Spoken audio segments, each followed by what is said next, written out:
Recently landed my dream job. It isn't the best paying job, but it suits me just fine because it affords me the opportunity to help people in need. And the best part is it allows me to work alone. Okay. I am an extreme introvert and prefer to live in my own mental world. If I had it my way, I could go days without talking to anyone. People don't understand people like us. It's a trait that has cost me friendships, relationships, and even my last job. Then yours is extreme. My colleagues complained I was not a team player. But the reality is that I find it hard to connect to people.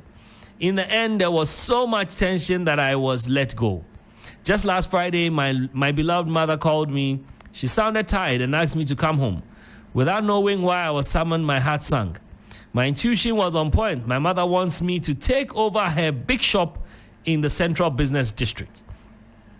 The thought of the hustle and bustle of Okaishi gives me anxiety, but my mother wouldn't hear of it. She insists I take over the very business through which I was nurtured and educated, backing her insistence with proof of how workers whom she had tried employing to run the business had stolen hundreds of thousands of cedis in the past. In all honesty, I would rather leave the country to nearby Togo, be out of reach to her and do my job remotely than take over such a big shop and deal with suppliers, customers, workers, etc. But that would break my mother, and as an only child, I can't afford to lose her. What should I do? Please help me. Madam Ophelia Boma Azure, good afternoon and welcome to the 3FM Drive. Hi, Trey. Good afternoon. I'm happy to join you. Thank you. Thank you so much, Ophelia. We're talking about a gentleman who's an introvert. And, just a few days ago, I think on Thursday, the issue of introversy also came in amongst myself and friends of mine. I don't know if you've had a listen to the entire story, but this gentleman needs help. Earlier on. Okay, sure, great.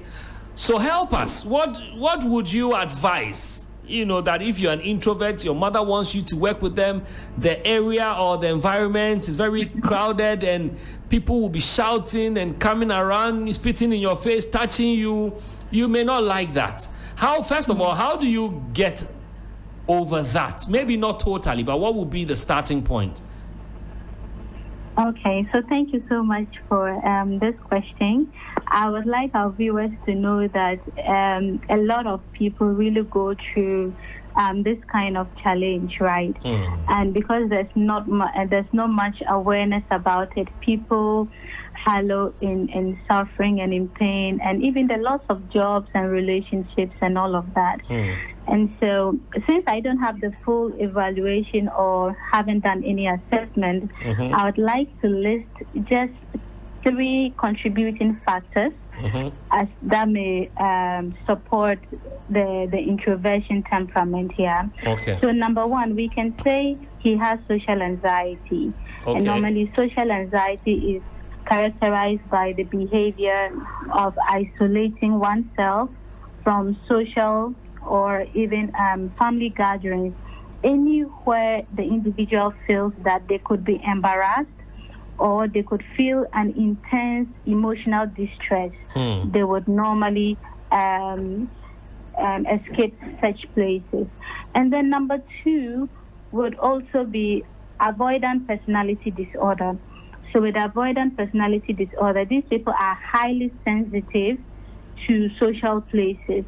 They don't like to connect with other human beings. They want to be by themselves, just quiet, doing what they want in their own world. And they would normally face challenges at workplace, like doing presentation or being a team leader or even being a good team player. So people with avoidant personality disorders are normally reluctant, like highly reluctant to engage with other people because they love to be by themselves and they love remote work a lot. And then lastly, the introversion, which is more of a a personality trait. So this is not a disorder. This is not an illness. Okay. It is merely a personality dimension. So for this, we would say that he is very predisposed to social isolation, avoidance, and also maladaptive coping. When I say maladaptive coping, I mean negative behaviors for coping when there is high rates of stress or emotional distress or even depression. So for him, I would say there could have been some family systems theory, like Michael was saying.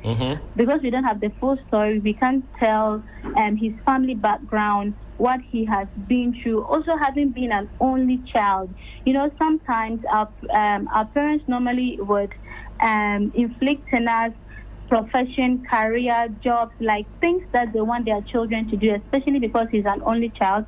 He may have grown up alone with no friends, with no siblings, and having to deal with his own fears and confusion alone. So this is very complex. And what I would also like to add up is that with such people with introversion, what they actually go through is what we call the existential or the humanistic perspective of reflection.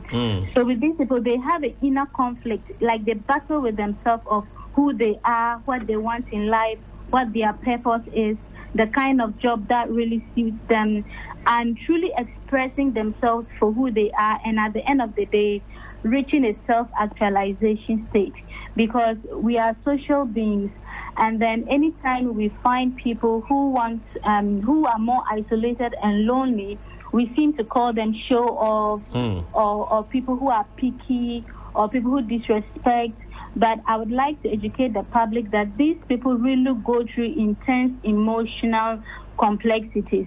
They don't like that they are like that, because they go through low self-esteem, low self-confidence, and it's even difficult for them to date or even express their love to someone. So you can find them alone over 30, 40 years, and they are just by themselves, right? And so a lot of times we will have to just support them by letting them understand who they are. So from a psychological perspective, we have what we call the cognitive behavioral therapy, which is more of letting them understand their thought pattern, because we are what we think.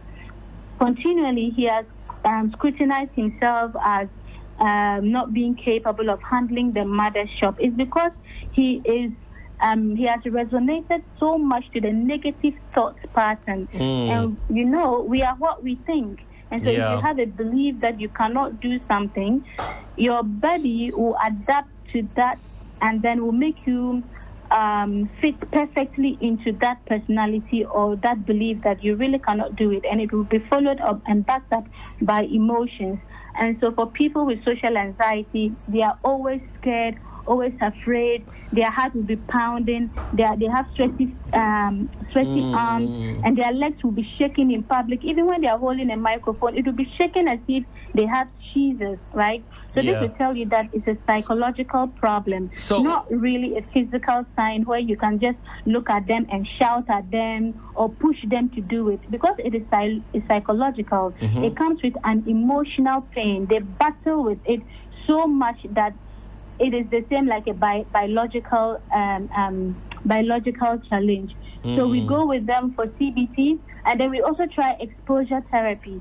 So with the exposure therapy, we will try exposing them to the environment, maybe 20 minutes, 30 minutes, 1 hour, as time goes by. And over time, when they get acclimatized to the environment where they feel that this is a safe environment for me, then they can now have the ability to explore, to now be them authentic self.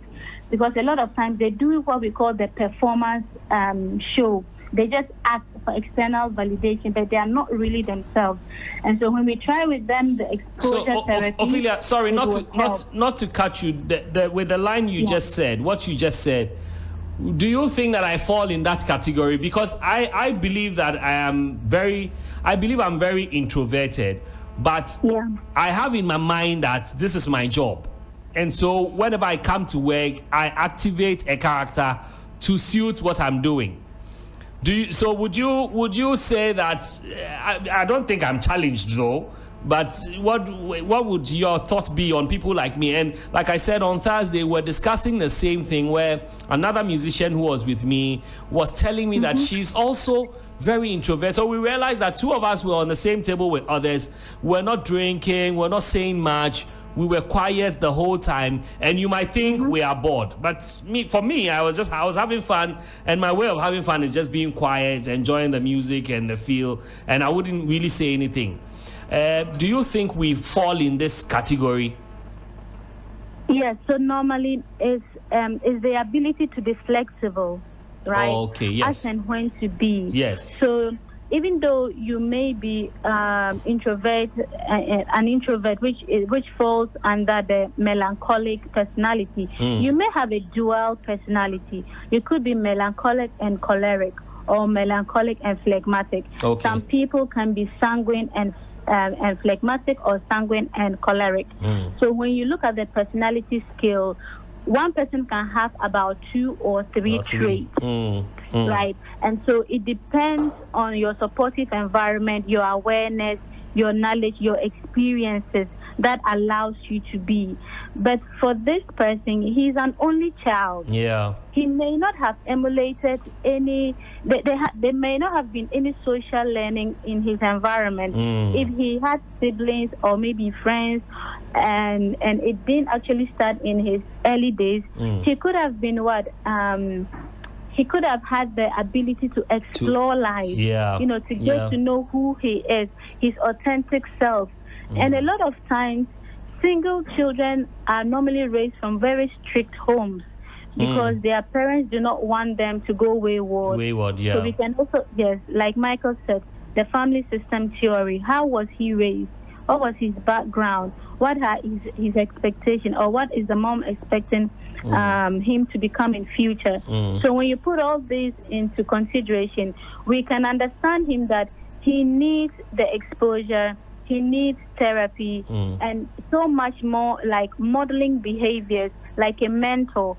An example is the mom getting a business manager who this guy can shadow. Like, he doesn't have to be at the forefront. Great. He can come and then shadow him and see how things are done. He could also be at the background, right, checking the supplies, like things like that, to really get him interested in the business. Yeah. Ophelia, thank you so much. I was going to ask you a question, but you answered it in your last submission. You've given us some very practical solutions. I mean, he could get a mentor, and the mom could get him a counselor, and all of that. Also, on this note, I will use this opportunity to secure a one-on-one session with you. I need to come for you to screen and check if my mind is okay. We will help you. We will help you here. I'll chop your money, because you said that we psychologists. Please come and chop the money. I will pay, because I need help. Ophelia, we will call you. Thank you so much for your time.